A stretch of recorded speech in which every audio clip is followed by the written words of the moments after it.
ಕಾಮಗಾರಿಗಳಾಗಿದೆ ನರೇಗಾ ಯೋಜನೆಯಲ್ಲಿ. ಅದರ ಒಂದು ಇದು ಸಾಮಾಜಿಕ ಲೆಕ್ಕ ಪರಿಶೋಧನೆ ಅಂದರೆ ಅವರಲ್ಲಿ ಕಾಮಗಾರಿಗಳು ಯಾವ ರೀತಿ ಮಾಡಿದ್ದಾರೆ, ಅದು ಕ್ವಾಲಿಟಿ ಆಗಿರ್ಬೋದು, ಅಲ್ಲಿರುವಂಥ ಜಾಬ್ ಕಾರ್ಡ್ಸು ಮನೆ ಕೂಲಿ ಕಾರ್ಮಿಕರು ಅವರು ಕರೆಕ್ಟಾಗಿದೆಯಾ ಇಲ್ವಾ, ಮತ್ತು ಈ ಒಂದು ಕಾಮಗಾರಿಯ ಒಂದು ಅಳತೆಗಳು ಅದು ಯಾವ ರೀತಿ ಇದೆ, ನರೇಗಾ ಆಗಿರ್ಬೋದು ಮತ್ತು 15 ಹಣಕಾಸು ಯೋಜನೆಯಲ್ಲಿ ಯಾವ್ಯಾವ ಆದಾಯ ಬಂದಿತ್ತು, ಏನು ಖರ್ಚಾಗಿದೆ, ಅದು ಸದ್ಬಳಕೆ ಆಗಿದೆಯಾ ಇಲ್ವಾ ಅಂತೇಳಿ ಈ ಒಂದು ಸಾಮಾಜಿಕ ಲೆಕ್ಕ ಪರಿಶೋಧನೆ ಗ್ರಾಮ ಸಭೆಯಲ್ಲಿ ತಿಳ್ಕೊಬೋದು.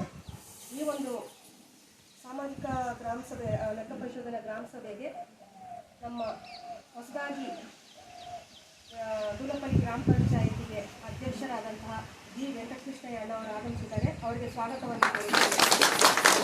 ನಮ್ಮ ಗ್ರಾಮ ಪಂಚಾಯಿತಿ ಸದಸ್ಯರಾದ ಲಕ್ಷ್ಮೀಬಾಯಿ ಅವರು ಆಗಮಿಸಿದ್ದಾರೆ. ಅವರು ಸಹ ಚಿನ್ನಮ್ಮಯ್ಯವರು ಆಗಮಿಸಿದ್ದಾರೆ.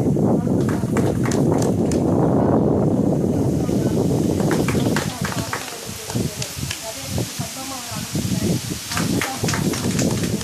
ನಮ್ಮ ಸಾಮಾಜಿಕ ಲೆಕ್ಕ ಪರಿಶೋಧನೆ ಆಗಮಿಸಿದ್ದಾರೆ. ಅವ್ರಿಗೂ ಸಹ ಸ್ವಾಗತವನ್ನು ಹಾಗೂ ನಮ್ಮ ಗ್ರಾಮ ಪಂಚಾಯಿತಿಯ ಸಾರ್ವಜನಿಕರು, ಸಾಮಾಜಿಕ ಲೆಕ್ಕ ಪರಿಶೋಧನೆ ಸಿಬ್ಬಂದಿ, ನಮ್ಮ ಗ್ರಾಮ ಪಂಚಾಯಿತಿ ಸಿಬ್ಬಂದಿ ಎಲ್ಲರಿಗೂ ಸ್ವಾಗತವನ್ನು ಕೋರುತ್ತಾ ಈಗ ಸಾಮಾಜಿಕ ಲೆಕ್ಕ ಪರಿಶೋಧನೆ ವರದಿಯನ್ನು ಪ್ರಸನ್ನ ಅವರು ಒಪ್ಪಿಸ್ತಾರೆ. ಎಲ್ಲರಿಗೂ ನಮಸ್ಕಾರ.